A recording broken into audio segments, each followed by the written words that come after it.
নমস্কার বন্ধুরা, ঝর্ণার শখের ছাদ বাগানে আপনাদের সকলকে স্বাগত। এই সময় ছাদ বাগানের পর্তুলিকা ফুল গাছগুলো যা হয়েছে না, সত্যি অসাধারণ। আজকে ছাদ বাগানে এসে এদেরকে দেখে তো আমি চোখ ফেরাতেই পারছি না, এত ভালো লাগছে এদেরকে দেখতে। ফুলগুলো তো প্রতিদিন একরকম ফোটে না, তবে আজকে অনেক ফুল ফুটেছে। আর এদিকে দেখুন, বরবটি গাছগুলোতে প্রচুর ফুল ফুটেছে। নতুন বেডে নতুন মাটি পেয়েছে না, তার জন্যই কিন্তু গাছগুলোর এত বাড়বাড়ন্ত। আজকের ভিডিওতে দেখাবো আপনারা বর্ষার সময় কিভাবে ছাদ বাগানে কিচেন ওয়েস্ট ব্যবহার করবেন। তো নিয়ে চলে এলাম 3টে প্লাস্টিকে করে কিচেন ওয়েস্ট। প্রত্যেকটা প্লাস্টিকের মুখটা ভালো করে গিট দিয়ে নিয়ে পেছন দিকটা ছিদ্র করে গাছের গোড়ায় বসিয়ে দেব, যাতে কিচেন ওয়েস্টের লিকুইডগুলো সব গাছের গোড়ায় বেরিয়ে আসে। এর থেকেও কিন্তু গাছেরা প্রচুর পুষ্টি সংগ্রহ করতে পারে।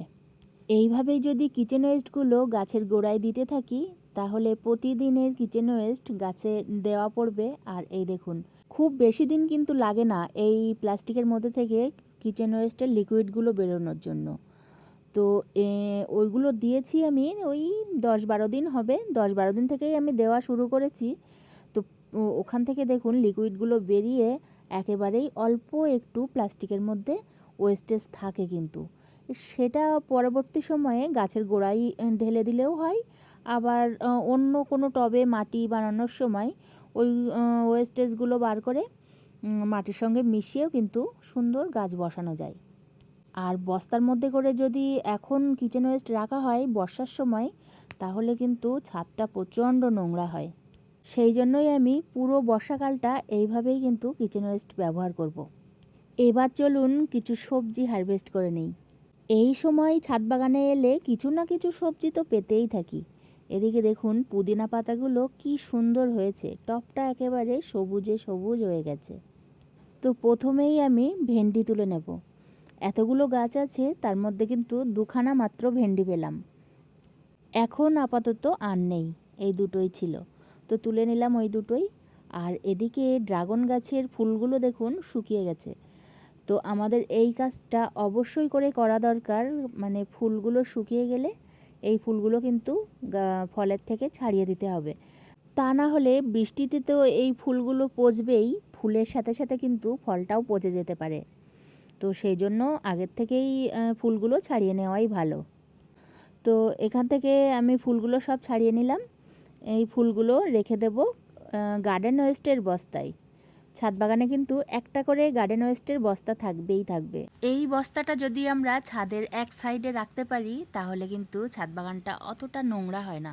যখন যে ওয়েস্টেজটা পাই তখন সেটা ওই বস্তার মধ্যে ফেলে দিলাম, তাহলে ছাদটা আর নোংরা হলো না। তো এবার আমি এখান থেকে লঙ্কা তুলতে চলে এলাম। এই গাছগুলোতে 2-4টে লঙ্কা আছে, তুলে নিলাম। আর গাছগুলোতে কিন্তু প্রচুর ফুল এসেছে। যত তাড়াতাড়ি আগের লঙ্কাগুলো তুলে নেওয়া যাবে, তত তাড়াতাড়ি কিন্তু পরবর্তী ফুলটাও চলে আসবে। তার জন্য লঙ্কা গাছে একদমই পাকাতে নেই, তার পাকার আগেই কিন্তু তুলে নিতে হয়। এদিকে দেখুন লঙ্কা তুলতে গিয়ে একটা ডালই ভেঙে ফেললাম। তো যাই হোক, তোলার মতো এখানে একটাই লঙ্কা ছিল, একটা তুলে নিলাম। এবার তুলে নেব বরবটি। এটা কিন্তু ছোট ছাদ। আপনারা যারা আমার ভিডিও নিয়মিত দেখেন তারা তো অবশ্যই জানেন যে আমার 2খানা ছাদ, একটা ছোট ছাদ আর একটা নতুন বড় ছাদ, যেটাতে নতুন করে এবারে বেড করা হয়েছে। তো ওখানে যে নতুন বরবটি গাছ লাগিয়েছি, সেখানে তো এখন প্রচুর ফুল এসেছে, সেটা তো আপনাদের প্রথম দিকেই দেখিয়েছি। আর এটা হলো ছোট ছাদের বরবটি। এগুলো গাছটা অনেকটা বড় হয়ে গেছে, বেশ কিছুদিন বরবটি এখান থেকে পাচ্ছি। তো অনেক দিন আগেই যেহেতু এই গাছগুলো লাগানো, তো বেশ কিছুদিন ধরে প্রচণ্ড তো রোদ্দুর ছিল, রোদ্দুরের তাপে কিন্তু গাছের জ্যোতিটা নষ্ট হয়ে গেছে। গাছটা কিন্তু খুব একটা ভালো নেই, তবে এখন বৃষ্টি পড়াতে প্রচুর বরবটি পাচ্ছি এখান থেকে। আর এদিকে একটাই বরবটি গাছ লাগিয়েছিলাম, প্রচুর বরবটি পেয়েছি এই গাছটার থেকে। তো শেষমেশ আজকে কিন্তু পেলাম এতগুলো বরবটি।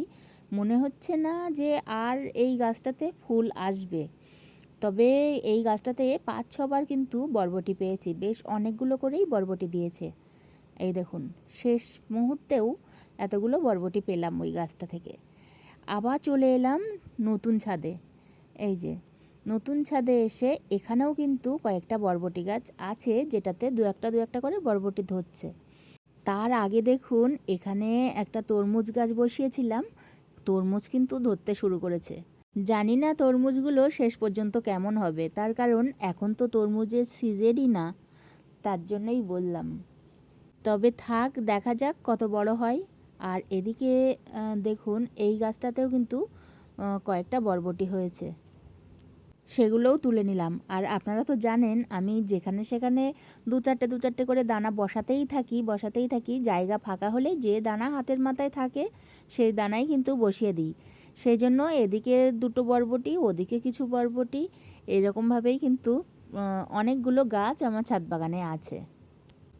আর এদিকে দেখুন এখানে যে পুঁইশাক গাছগুলো দারুণ কিন্তু হয়েছে, পুঁইশাক গাছগুলো দেখেই খেতে ইচ্ছা করছে।